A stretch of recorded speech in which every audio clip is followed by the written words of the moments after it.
Des images dans le grand kaléidoscope de l'actualité. Un homme, un vieillard engoncé dans un complet qui semble le boudiner. On doit le soutenir jusqu'à la voiture qui va l'emporter. Le visage est massif, inexpressif. Gâtisme ou comédie? On a maintenant la réponse quand on a vu récemment le film de son arrivée sur un aéroport. Une autre image, 28 ans plus tôt. Le même homme, assis, les bras croisés. Les mâchoires sont exagérément saillantes, la moue dédaigneuse, les yeux dissimulés derrière des lunettes au verre fumé. Il y a quelque chose de germanique dans le strict uniforme qui habille le nouveau maître du Chili. Et cette autre image, encore celle d'un homme en veston et pullover à la porte d'un édifice. Il est coiffé d'un casque et porte une mitraillette en bandoulière. Sous les grosses lunettes, le regard scrute le ciel et les avions qui bombardent son palais. Le président Salvador Allende vit ses dernières minutes. J'ai revu toutes ces images lorsque M. X m'a proposé de me parler cette semaine des événements qui ont provoqué la chute du président démocratiquement élu et amené au pouvoir Pinochet et une junte militaire responsable de toutes les exactions que l'on sait. Les services secrets, et tout particulièrement la CIA, ont joué un rôle essentiel dans la préparation et l'exécution de ce putsch. Mon interlocuteur va y revenir longuement. Auparavant, je voudrais vous lire ces lignes écrites par le grand écrivain sud-américain Gabriel Garcia Marquez. Il raconte la fin du président Allende assiégé dans son palais de la Moneda. Salvador Allende résista 6 heures, armé d'une mitraillette dont lui avait fait cadeau Fidel, la première arme à feu dont il se fût jamais servi. Le journaliste Augusto Olivares resta jusqu'au bout à ses côtés malgré plusieurs blessures et mourut dans un hôpital de l'assistance publique. Vers 4 heures de l'après-midi, le général de division Javier Palacios parvint à atteindre le second étage de la Moneda avec son aide de camp, le capitaine Gallardo, et un groupe d'officiers. Là, parmi les fausses commodes Louis XV, les vases à dragons chinois et les tableaux de Jurendas du Salon Rouge, Salvador Allende les attendait. Il portait sur la tête un casque et était en manche de chemise, sans cravate. Le sang tachait ses vêtements, il tenait sa mitraillette à la main. Allende connaissait bien le général Palacios. Quelques jours auparavant, il avait confié à Augusto Olivares qu'il le considérait comme un homme dangereux, maintenant des contacts étroits avec l'ambassade des États-Unis. Aussitôt qu'il le vit apparaître dans l'escalier, Allende lui cria « Traître !» et le blessa à la main.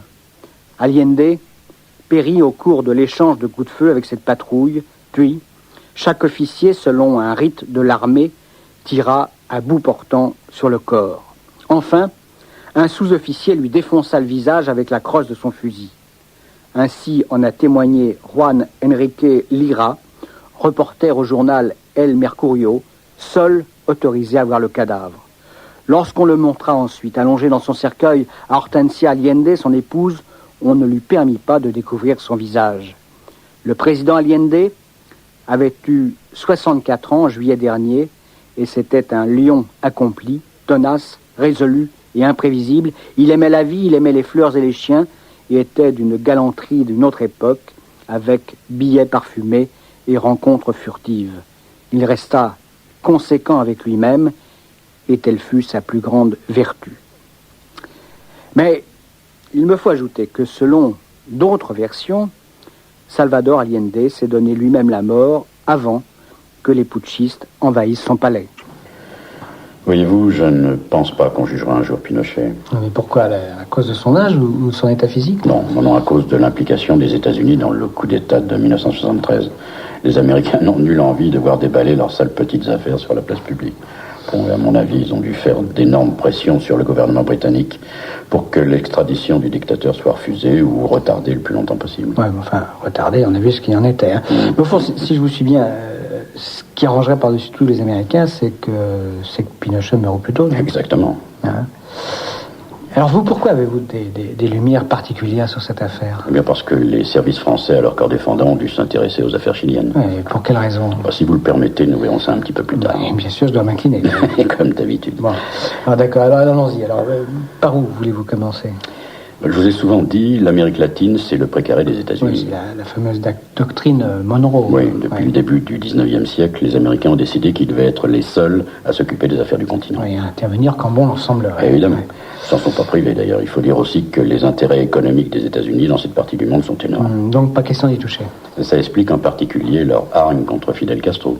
Mais nous en avons souvent parlé. Oui, très souvent, oui. Alors, le Chili. Eh bien, au Chili, comme dans d'autres pays d'Amérique du Sud, les compagnies nord-américaines sont toutes puissantes. La principale richesse du pays, c'est alors le cuivre.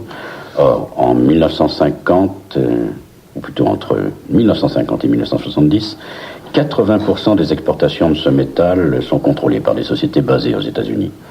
Une autre compagnie est aussi solidement implantée au Chili, ITT. Oui, ça c'est une compagnie de téléphone. Oui, entre autres. Et ITT maîtrise le réseau téléphonique chilien et exerce un monopole de fait. Son influence est donc considérable. On peut même dire que cette compagnie est la véritable représentante des intérêts nord-américains dans le pays. Et à ce titre, ITT va jouer un rôle important dans les événements dont nous allons parler. Oui, mais pratiquement, de quelle façon les États-Unis interviennent au Chili ? Avant l'élection de Salvador Allende en 1970, les Américains se contentent essentiellement de financer les partis politiques qui semblent favorables à leur intérêt. Ouais, c'est-à-dire les partis de droite. Bien sûr. Et surtout la démocratie chrétienne incarnée par Eduardo Frei. À l'approche de chaque élection, des millions de dollars sont secrètement envoyés au Chili. Des dollars qui servent à quoi ? Bon, d'abord, à alimenter classiquement les campagnes électorales en payant des tracts, des affiches, des spots à la radio.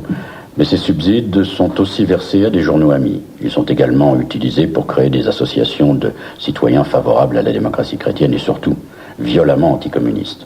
On trouve ainsi des organisations de femmes, de paysans ou même d'habitants des bidonvilles. Bon, en France, après la guerre, les Américains ont financé des syndicats. C'est juste, oui. Ça a été aussi le cas en Italie, mais au Chili, ils sont encore allés plus loin. Plus loin, c'est-à-dire Ils se sont livrés à ce qu'on appelle de la propagande noire. Expliquez-vous, là. Bon, la propagande noire, c'est ce qu'on appelait alors de l'autre côté du rideau de fer, la désinformation. C'est une spécialité soviétique, mais vous souvent dit, une spécialité du KGB et des services secrets en général. Incontestablement, oui. On peut donc penser que la CIA se trouvait derrière cette propagande noire ? Naturellement, la CIA qui était aussi chargée par le gouvernement des États-Unis de distribuer tous ces dollars. Et en quoi a consisté cette propagande noire ? Essentiellement dans la diffusion de faux documents attribués au Parti communiste chilien. Dans quel but Effrayer les électeurs, bien entendu. Mais après tout, ce n'est pas très étonnant. Rappelez-vous ce qu'on disait en 1980 avant l'élection de François Mitterrand. Certains prédisaient que les chars soviétiques arriveraient sur la place de la Concorde dès la victoire du candidat socialiste. Ouais, je me souviens, c'est assez marrant. Enfin, après coup. Mais pour revenir au Chili, est-ce qu'il y avait un réel danger communiste ? Le pays avait déjà connu un gouvernement de front populaire dans les années 30. Et pour les Américains, c'était un véritable épouvantail. D'autre part, c'est vrai, les forces de gauche étaient réellement puissantes. Mais grâce à l'argent américain et à la CIA, le démocrate chrétien Frei a été élu en 1964 contre déjà le socialiste Salvador Allende. Donc on en arrive maintenant à l'élection présidentielle de 70. Oui, mais enfin Frei, selon la constitution chilienne, ne peut pas se succéder à lui-même. Donc la droite doit se trouver un nouveau candidat. Et c'est là que les problèmes commencent. Et pourquoi Parce que deux hommes se présentent contre Allende, un conservateur et un démocrate chrétien. Il y en a un de trop. C'est évident. Et les États-Unis sont bien embarrassés.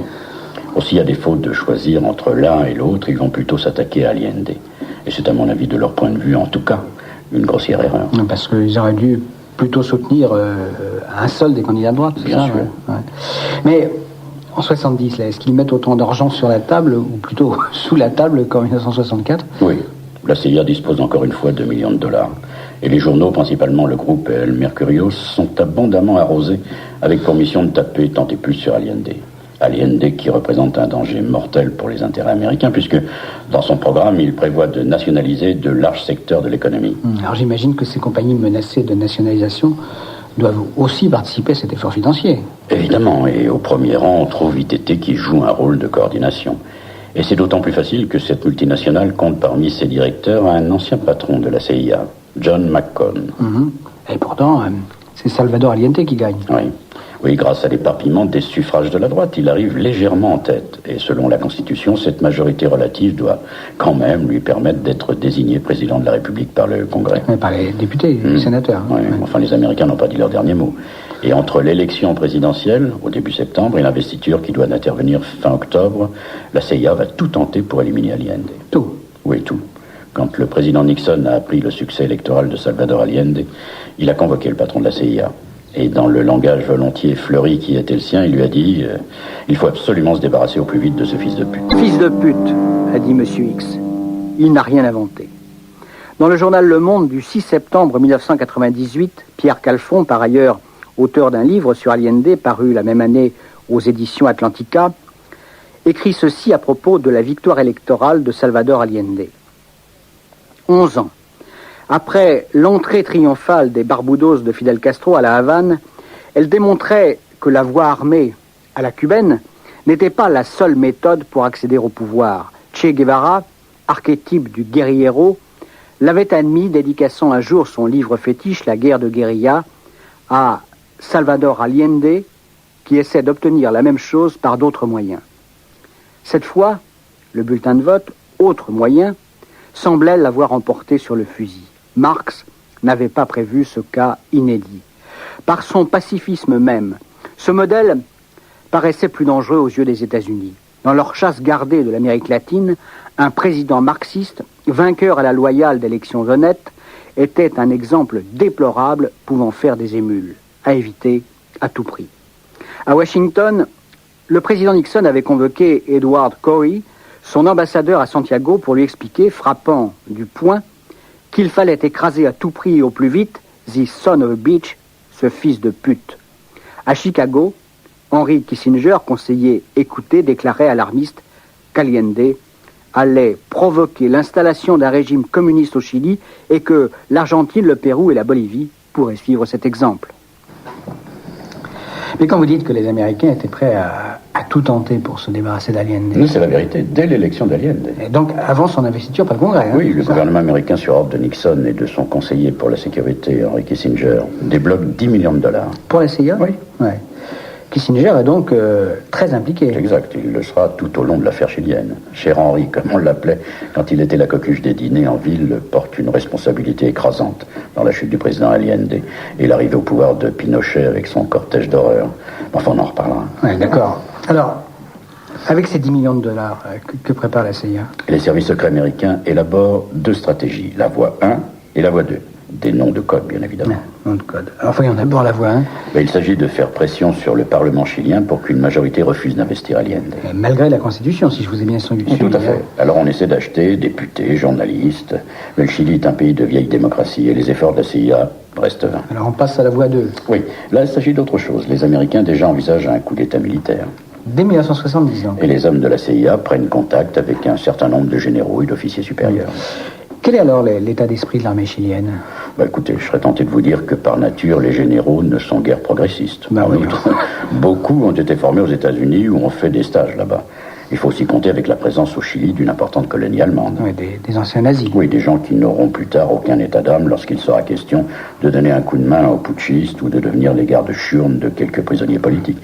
J'ajoute, mais ça ne vous étonnera sans doute pas, que pas mal d'officiers chiliens sont des admirateurs zélés de l'armée du Troisième Reich. Ça veut dire en tout cas que les militaires chiliens sont donc influençables. Oui, et dès qu'on agite le chiffon rouge, ils foncent. Le chiffon rouge du communisme, vous voulez dire. Bien sûr, mais il y a un obstacle de taille. Lequel, hein? Le commandant en chef de l'armée chilienne, le général René Schneider, lui, est légaliste.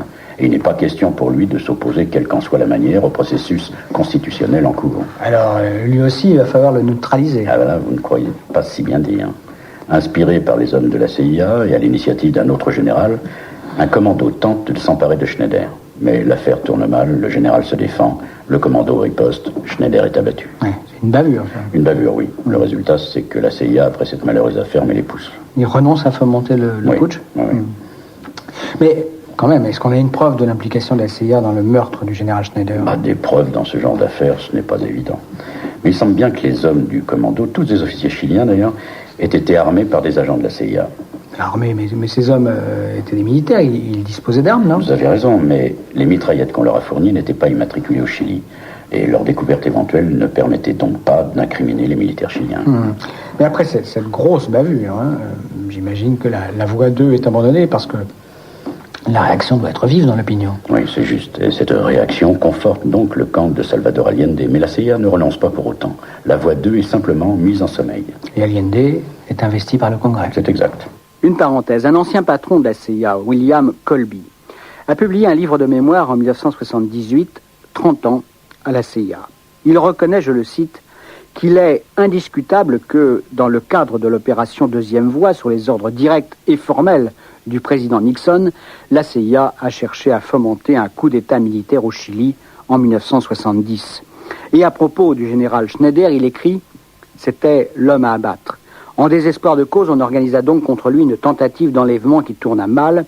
Il fut blessé en tentant de résister à ses agresseurs et succomba peu après à ses blessures. L'échec de cette tentative supprima momentanément toute velléité de résistance dans l'armée. Allende accéda finalement à la présidence et la CIA mit fin à l'opération Deuxième Voie. Ce qui est faux selon M. X, mais sans doute Colby, patron de la CIA en 1973, au moment du coup d'État réussi de Pinochet, a-t-il voulu nier sa propre responsabilité.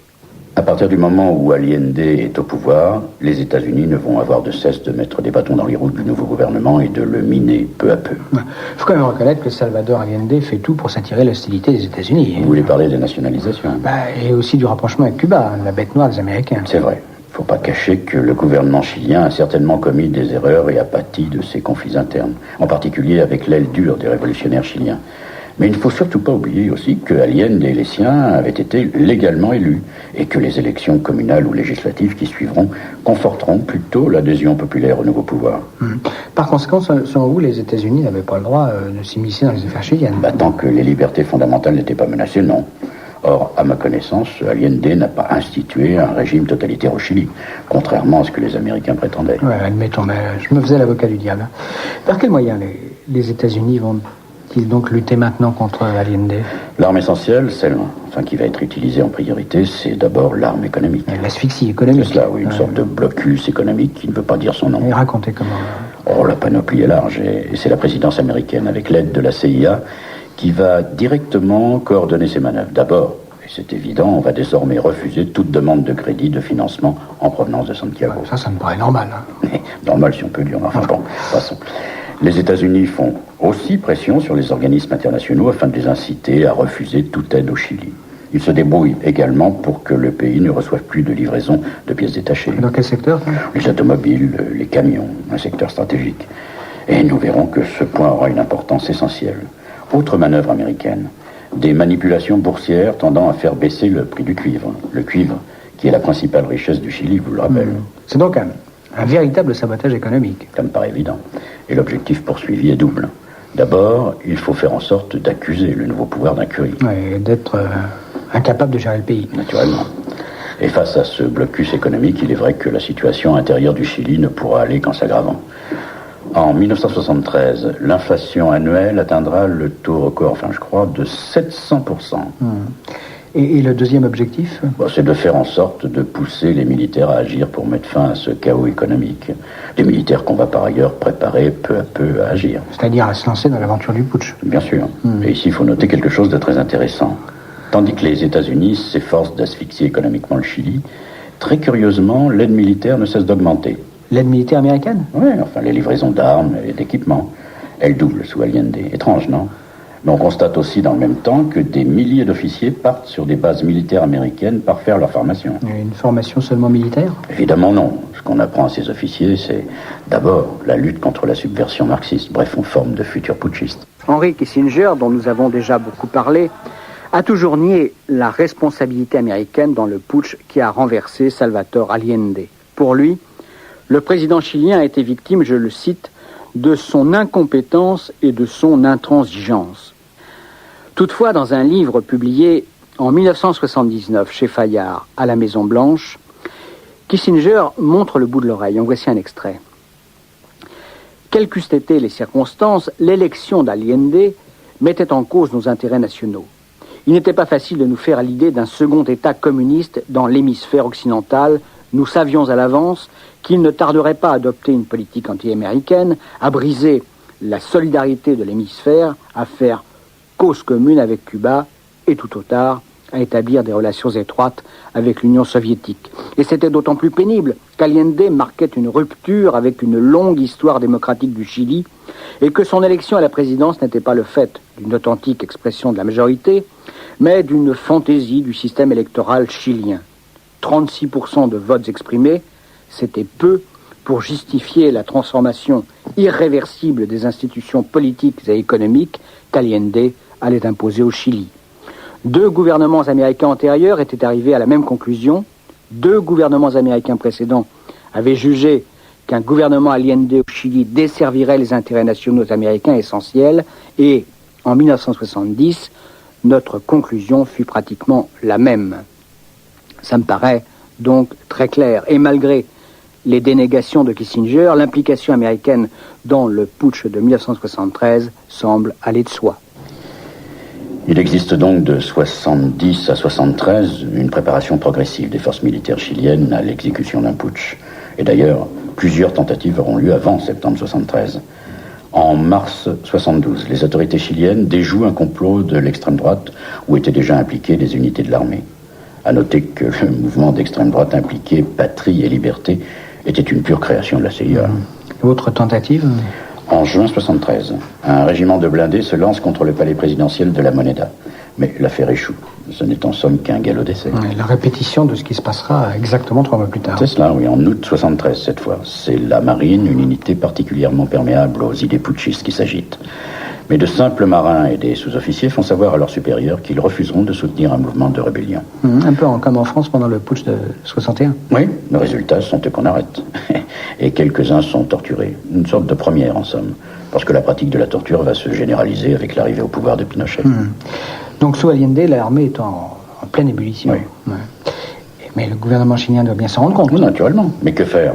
Allende et ses amis pensent qu'il existe quand même parmi les généraux des officiers loyaux, de vrais républicains. Qui ?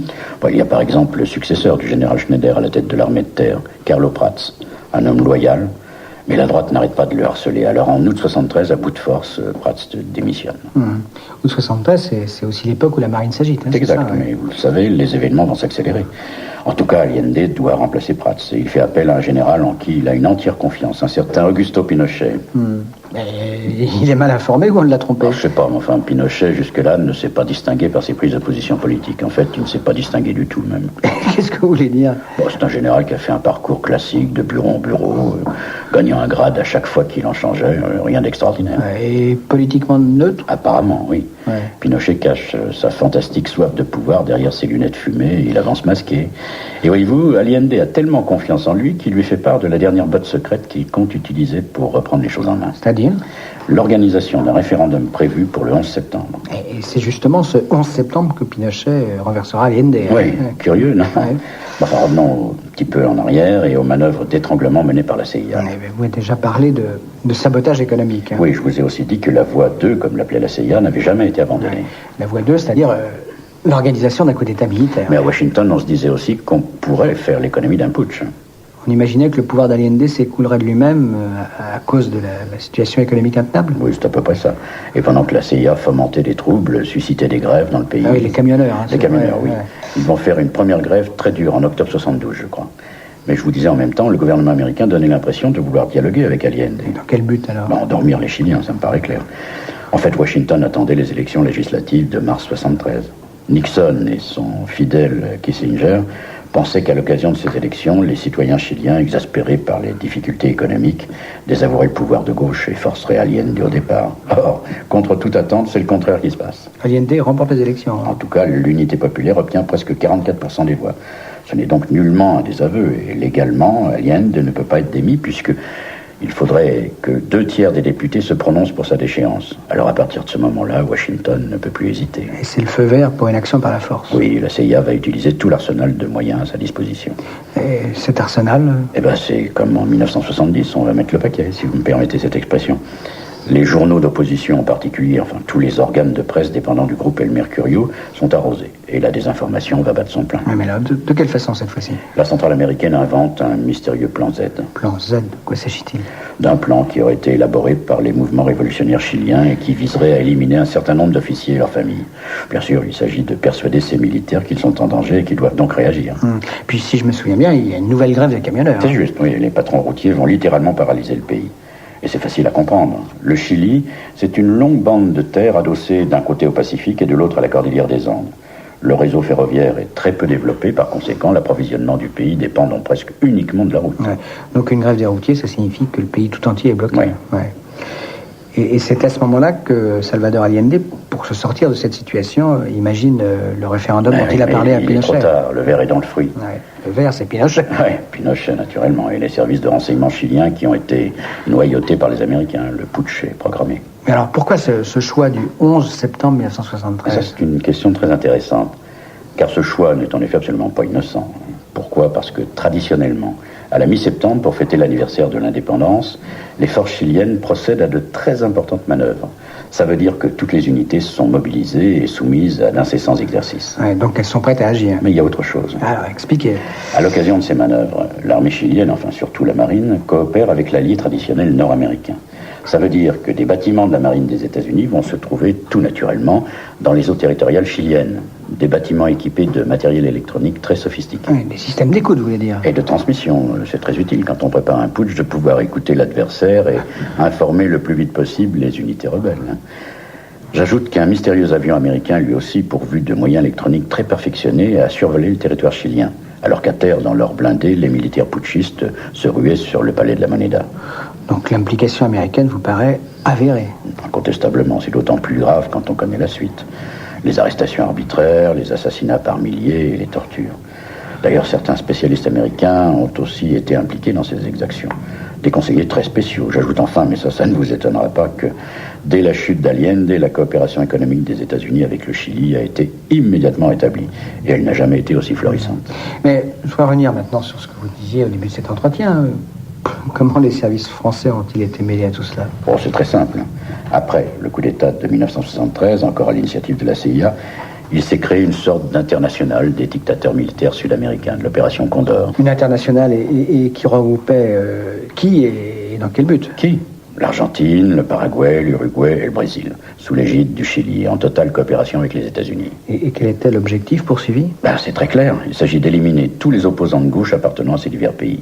En faisant fi des lois, des frontières, les polices ou les services spéciaux arrêtent des militants de gauche qui sont ensuite rapatriés dans leur pays où ils sont traités comme vous pouvez l'imaginer. Mais la plupart du temps, on ne se donne même pas la peine d'arrêter. On tue, purement et simplement. Vous avez des exemples ? Oh, en quantité, oui. Mais je ne vous donnerai que 2 noms.